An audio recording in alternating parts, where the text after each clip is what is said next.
Last year, the winner of the Kentucky Derby had only 3 starts and was second in the Florida Derby.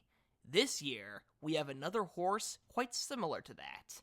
Another day, another Derby profile. Today's episode is on Catalytic. Let's go! First up, the stats. 3 starts, 1 victory, 2 seconds, and earnings of $216,825. For major races, only 1. His first 2 starts were both in sprint company, but then he made the big break to 2 turns and grade 1 company in the Florida Derby and was able to pick up the scraps for a second place finish behind Fierceness. Well, not just behind, in the wake. For running style, he's a stalker with quite a lot of speed. His run on the Florida Derby doesn't put him necessarily in the best light. In his first 2 races in sprint company, he either stalked right behind horses, or he was dead last, like in his Tampa Bay Downs performance, where he was 8 lengths behind the leaders and made a huge rally, basically being off camera for most of it, but in the final 16th of a mile, ate up the ground like a crocodile, and only lost by so much, and was in the lead less than 50 yards later.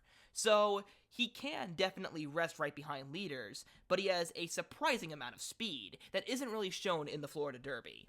For strengths, he's a versatile horse. He can rest behind horses like he did in the Florida Derby, but if he shuffled back, he can make a remarkable come from behind performance. Maybe take advantage of a fast pace and just eat up everybody, similar to some come from behind horses that have won the Derby in previous years.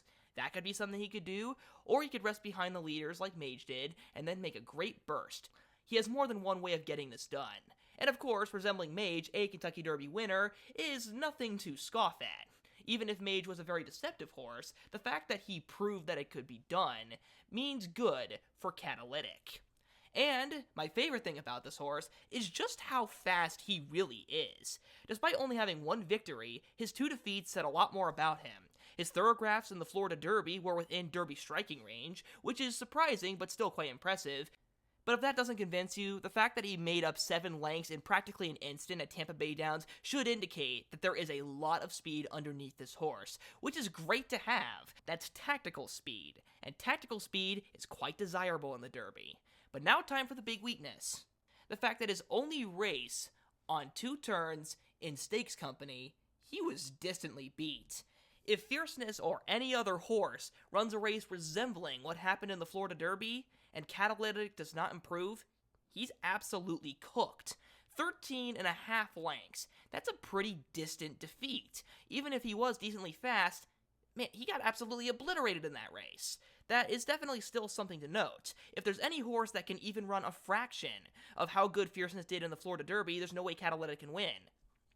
So that is something definitely to look out for, and does put a dent into the Mage argument, because Mage got squeezed out in his Florida Derby, made up a heck of a lot of ground, and only just lost to Forte.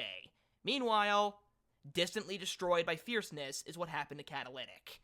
So take that for what you will. I'd say that overall, Catalytic is a horse who hasn't ran a lot of starts, but shows an incredible amount of potential, with a mixture of speed and class, that I'm really impressed with. I will give him A- grade.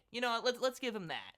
Hope you guys enjoyed this episode of Derby Profile. Comment down other horses I should cover, and I'll see you guys next time.